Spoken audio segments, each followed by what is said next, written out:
कोई बर्दाश्त नहीं करता तो वो मुसलमानों की सियासी लीडरशिप को कोई बर्दाश्त नहीं कर सकता। मंशा और मकसद एक ही है कि हम गुलामी करते रहे, हम भीख मांगते रहे, हम इख्तिदार में हिस्से का मुतालबा ना करें, बल्कि आज हमको ये कहा जाता है कि अगर तुम जिंदा हो तो हमारी वजह से हो। मगर बताइए मेरे अजीज दोस्तों और बुजुर्गों, हम कब तक घुट घुट कर, हम कब तक डर डर कर जिंदगी गुजारेंगे?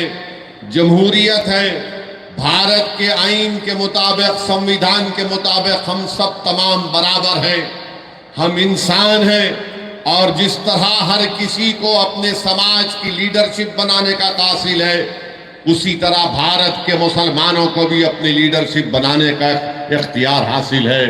लोग बार बार कहती है कि मजलिस जिस चीज की बात करती है उससे बीजेपी को फायदा होगा। मैं उन लोगों से पूछना चाह रहा हूं, बताओ हम क्या दुनिया में इसलिए पैदा हुए कि तुमको जिताएं, तुमको कामयाब करें और हम वोट तुमको डालें और तुम बीजेपी को रोक नहीं पाते हो? बीजेपी इख्तिदार पर दोबारा आ जाती है।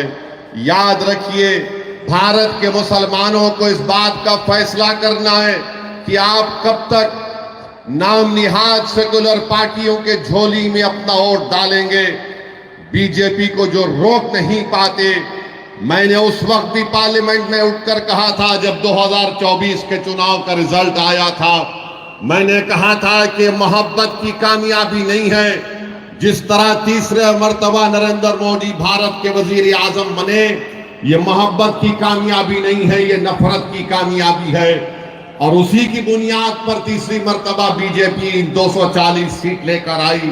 मगर सब ने कहा कि नहीं नहीं, बीजेपी के सीट की तादाद में कमी पैदा हुई है। अरे बताओ हरियाणा कैसे जीत गई बीजेपी? बताओ महाराष्ट्र कैसे जीत गई बीजेपी? हम पुकारते रहे, हम अपने हलफ को सूखा कर लिए, चीख मार मार कर कहते रहे देखो ये हमारा काम नहीं है, हम बीजेपी को रोकना जरूरी है, मगर ये पूरी जिम्मेदारी हम पर क्यों आयद करते हैं? अरे एक ही समाज है जो बीजेपी के खिलाफ वोट दे रहा है, उसका नाम मुसलमान है।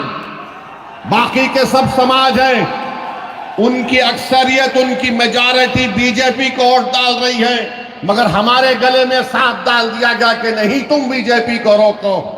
अरे बताओ तुमने हरियाणा में क्यों नहीं रोके बीजेपी को? बताओ दिल्ली में एक भी क्यों नहीं जीता तुम्हारा? तुमने तो मुसलमान को टिकट देना तो दूर की बात, तुम बीजेपी को नहीं रोक पाए। कौन जिम्मेदार है इसका? मेरी बात आप समझिए। याद रखिए, अगर आप फिर से इसका शिकार होंगे, नहीं नहीं हमको बीजेपी को रोकना है, यकीनन रोकना है, मगर रोकने का मतलब ये नहीं है कि तुम अपने बच्चों को जो 5 साल से जेल में सड़ रहे हैं, जिनका नाम वो लेना नहीं चाहते, आप उन्हीं को वोट देंगे? जो 5 साल से जो जेल में सड़ रहे हैं, जिसका बाप परेशान, जिसकी बीवी परेशान, जिसके औलाद बच्चे थे जवान हो गए, उनका नाम नहीं लेना चाहते।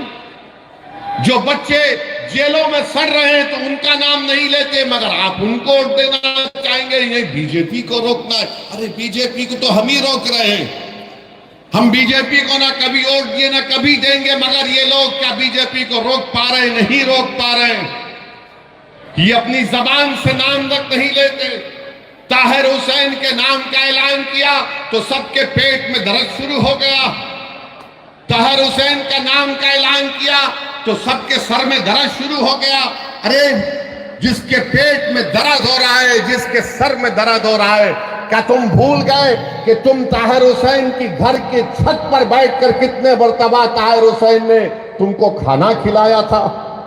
क्या तुम भूल गए कि ताहिर हुसैन की छत पर बैठकर तुमने क्या क्या गुफ्तगू की थी? आज कोई नहीं पलटकर पूछता उस घर की तरफ।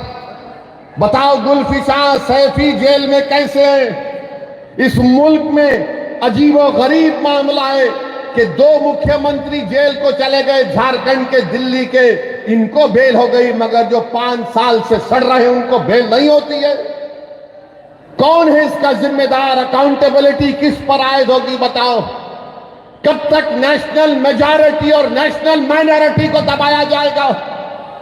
कब तक ये बहस चलेगी, नेशनल मेजॉरिटी है, नेशनल माइनॉरिटी है? अरे कानून तो सबके लिए अगर बराबर है, अगर केजरीवाल को बेल हो गई, सिसोदिया को बेल हो गई, तो क्यों नहीं दूसरों को बेल हो रही है?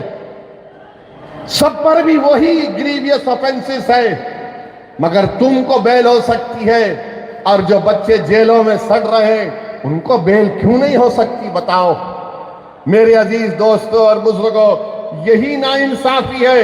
अगर आज आप मुस्तफाबाद से अपनी आवाज को बुलंद करना चाहते हैं, अगर आप इस नाइंसाफी को खत्म करना चाहते हैं, तो मुत्तहदा तौर पर अपने वोट का इस्तेमाल करिए। मैं जिम्मेदारी के साथ मुस्तफाबाद में खड़े होकर आप तमाम बुजुर्गों, नौजवानों और हमारी माँ और बहनों से अर्ज करने आया हूं, यहां से अगर आप बीजेपी की कामयाबी को रोकना चाहते हैं, तो आपको मजलिस इत्तेहादुल मुस्लिमीन के उम्मीदवार के हक में मुत्तहदा अपने वोट का इस्तेमाल करना पड़ेगा।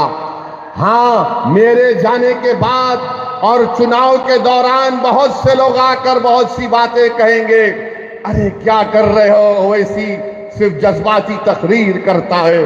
अरे जज्बाती तकरीर अगर तुम नहीं कर सकते तो इसमें मेरा क्या गलती है, मेरी क्या गलती है? मगर याद रखिए, मैं जज्बाती तकरीर नहीं करता हूं, मैं सच्चाई को बयान करने की कोशिश करता हूं। इम्तियाज जलील को हराने वाले कौन? मुसलमान थे। इम्तियाज जलील को हराने वाले मुसलमान थे औरंगाबाद में। नासिर सिद्दीकी को हराने वाले कौन थे? मुसलमान थे। धूलिया से जहां पर मजलिस का एमएलए था, फारूक शाह को हराने वाले कौन?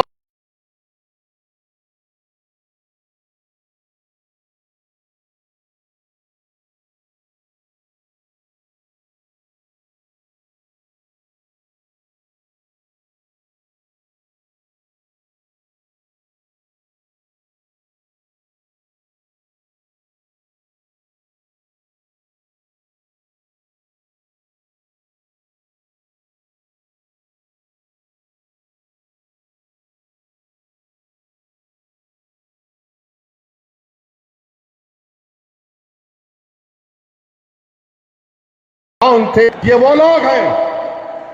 अगर वही पुराना राग लगाएंगे, कहां का सेकुलरिज्म है बताओ? लोग हैं। अगर वही पुराना राग लगाएंगे, कहां का सेकुलरिज्म है बताओ? ये सेकुलरिज्म है कि को बेल मिल जाती है और दूसरों को नहीं मिलती। कौन सा सेकुलरिज्म है बताओ ये? मेरे अजीज दोस्तों और बुजुर्गों, मेरी आप सदवन गुजारिश है कि मुत्तहदा तौर पर अपने वोट का इस्तेमाल करिए। डरने और घबराने की जरूरत नहीं है। अब हमारे जाने के बाद देखो, बीजेपी को रोकना है, यकीनन रोक। देखो, बीजेपी को रोकना है,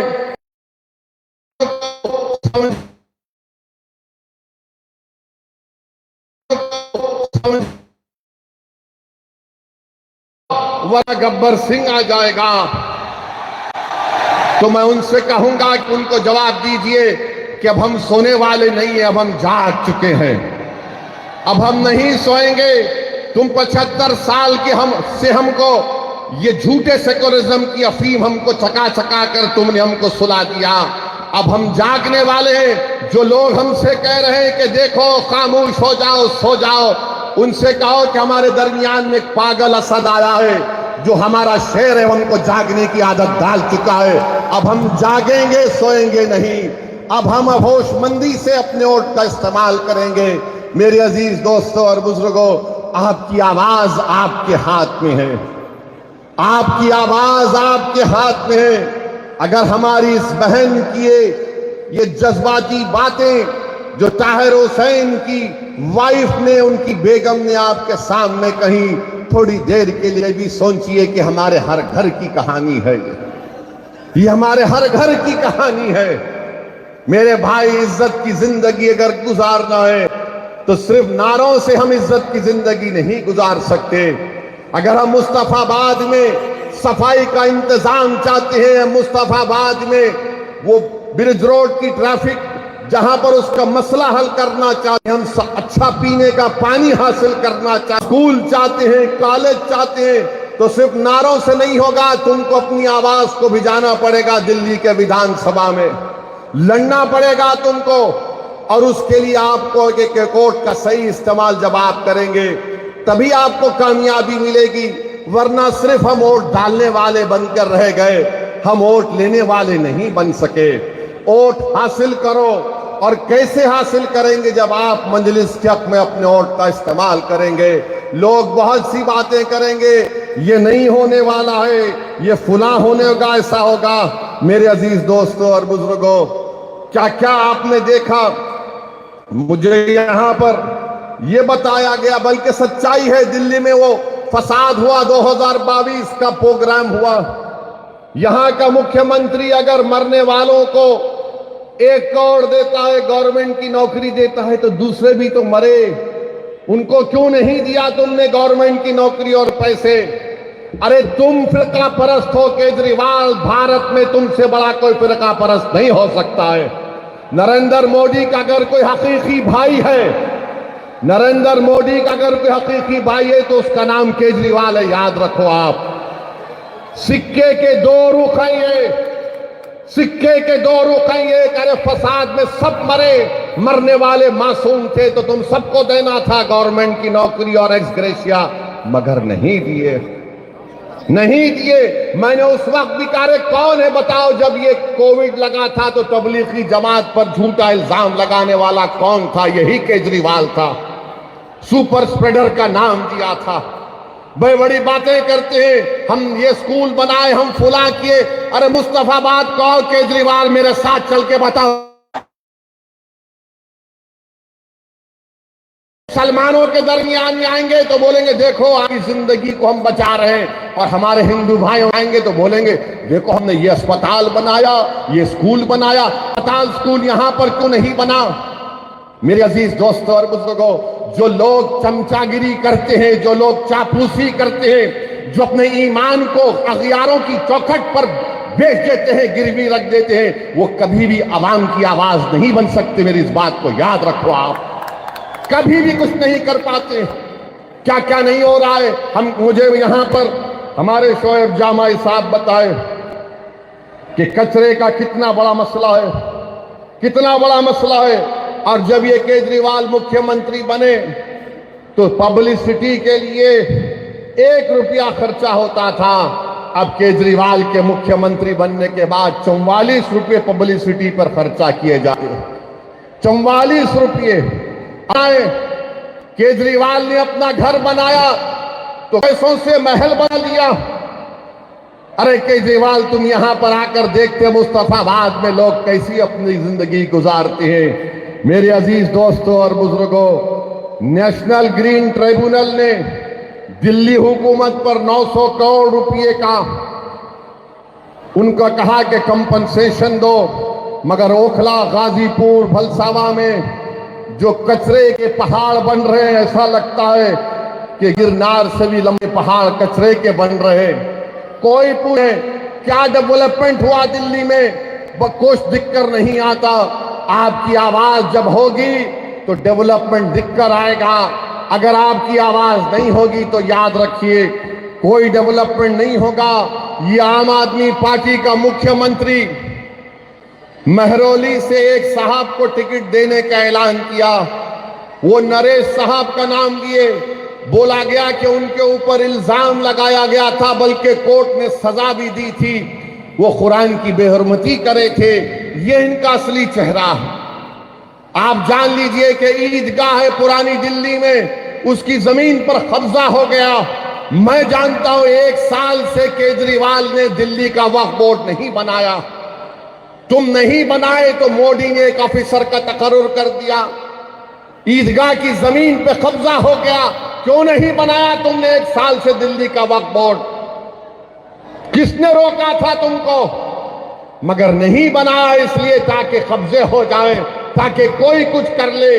मेरे अजीज दोस्तों और बुजुर्गों, हम आपसे अपील कर रहे हैं कि मुत्तहदा तौर पर अपने वोट का इस्तेमाल करिए।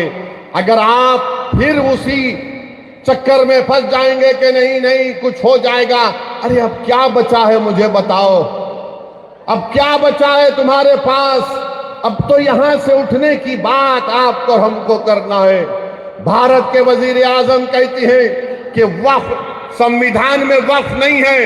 प्रधानमंत्री के पास यकीनन एंटायर पॉलिटिकल साइंस की एमए की डिग्री है, मगर नरेंद्र मोदी ने संविधान को पढ़ा नहीं कभी भी। अगर पढ़े होते तो आर्टिकल 26 को जब पढ़ते तो उनको मालूम हो जाता आर्टिकल 26 में वक्फ है। प्रधानमंत्री बोलते हैं यूसीसी को लागू करेंगे। अरे प्रधानमंत्री, हिंदू अनडिवाइडेड फैमिली के टैक्स रिबेट तुम खत्म करो, लव जिहाद के कानून तुम बनाते हो, कोई अपना मजहब तब्दील नहीं कर सकता।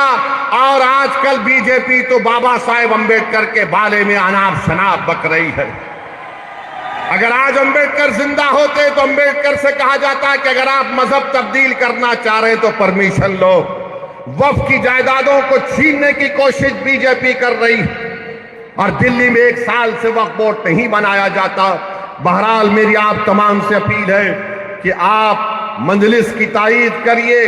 पिछले बार भी आपने मजलिस के उम्मीदवारों की तायीद की, हमको कामयाबी नहीं मिली, मगर हमारे हौसले बुलंद है, हम कभी मायूस नहीं हो सकते। मेरा काम लड़ना है, मेरा काम अवाम के दरमियान में जाकर अपनी पार्टी की बात को आपके सामने रखें। मेरा काम, इम्तियाज जलील का काम यह है कि भारत की पार्लियामेंट में हम आवाम के मसाइल को उठाते हैं। मेरे अजीज दोस्तों और बुजुर्गों, मेरी आपसे अदबन गुजारिश है कि आप हमारे उम्मीदवार की तायीद करें, इनको कामयाब करें। अरे आप अगर इनको कामयाब करेंगे तो यकीन मानिए, ये जो बच्चे हमारे लोग जेलों में सड़ रहे हैं, जिनकी जवानियां खत्म हो चुकी हैं, जिनके माँ बाप, उनकी आंखें तड़प रही हैं अपने बच्चों को देखने के लिए, जिसकी माँ तड़प रही है, जिसका ज़ईफ बाप तड़प रहा है, आपसे मेरी गुजारिश है कि एक एक वोट का इस्तेमाल करिए। ये इलेक्शन आपको एक पैगाम देना है तमाम पार्टीज को, चाहे बीजेपी हो, आम आदमी पार्टी हो, कांग्रेस हो। आपको पैगाम अपने वोट से देना है कि देखो हम अभी जिंदा हैं यहाँ पर, हम अपने बेटों को, अपने भाइयों को नहीं भूले, हम अपने वजूद का एहसास दिलाएंगे। मुस्तफाबाद के विकास के लिए मजलिस को वोट दीजिए, देखेंगे सब दौड़ दौड़ कर आएंगे। वरना ये सब पार्टियां जानती है बीजेपी किसी मुसलमान को टिकट नहीं देती। नरेंद्र मोदी तो कह चुके हैं कि मुस्लिम औरतें ज्यादा बच्चे पैदा करती हैं। नरेंद्र मोदी तो कह चुके हैं कि मंगलसूत्र निकालकर मुस्लिम बहनों को दिया जाएगा। मगर नरेंद्र मोदी जो बोले, आरएसएस के मोहन भगवत उल्टा कर दिए, और मोहन भगवत बोल रहे हैं कि अब देश की जनता को 3 बच्चे पैदा करना चाहिए। अब मोहन भगवत किसको कह रहे हैं मुझे नहीं मालूम। मोहन भगवत पूछ ले नरेंद्र मोदी से कि किस पर इल्जाम लगाया गया था। मगर मेरे अजीज दोस्तों और बुजुर्गों, इन तमाम चीजों का अगर हम जमहूरी तरीके से जवाब देना चाहते हैं तो मेरी आपसे गुजारिश है कि मजलिस के पतंग के निशान पर आप बटन दबाकर अपने वोट का इस्तेमाल करिए।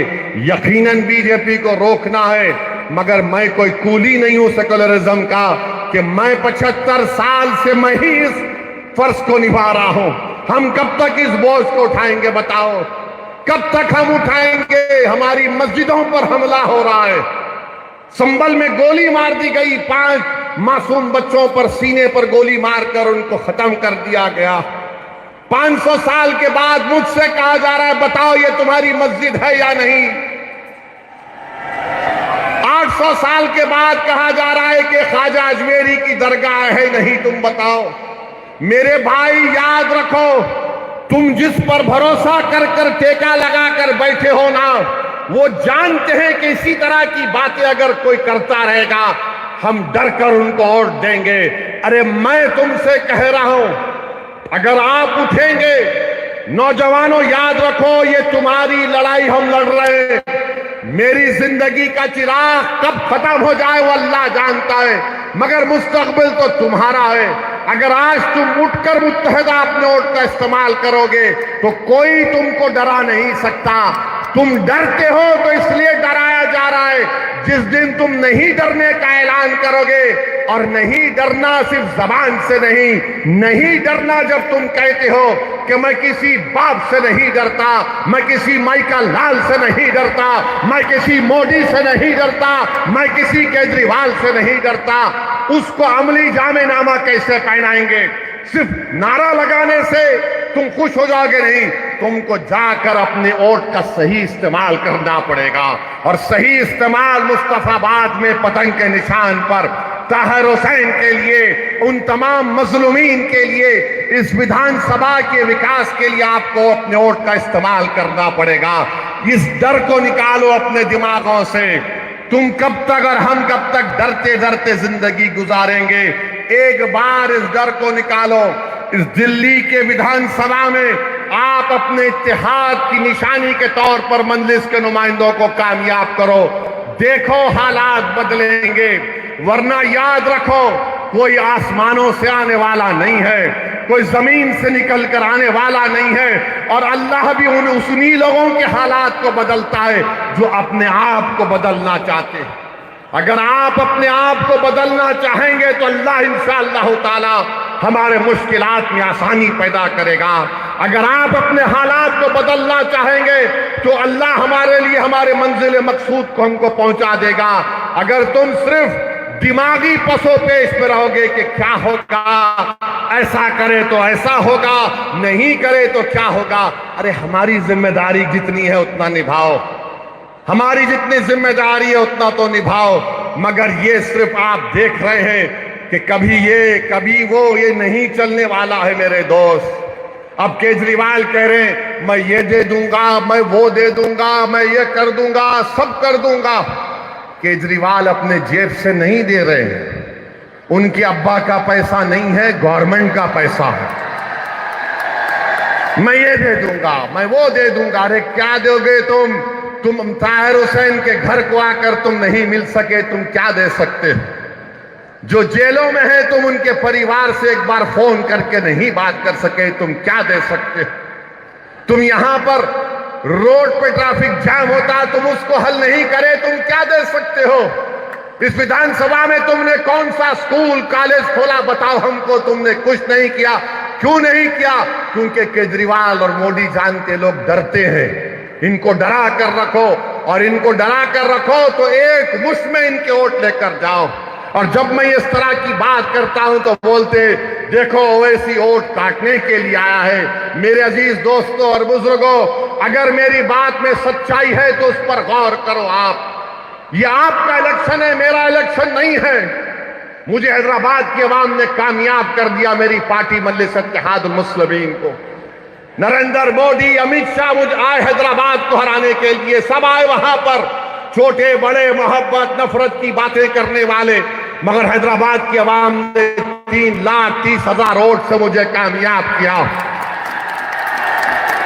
और आप हो बोल के नारा लगा रहे। आप भी कर सकते मेरे भाई, आप भी करेंगे, मुझे यकीन है। सिर्फ आपको उस डर को निकालना पड़ेगा। आप डर को निकालिए, कामयाबी आपके कदम चूमेगी। हर बहरहाल मुझे यही चंद बातें आपसे अर्ज करना था।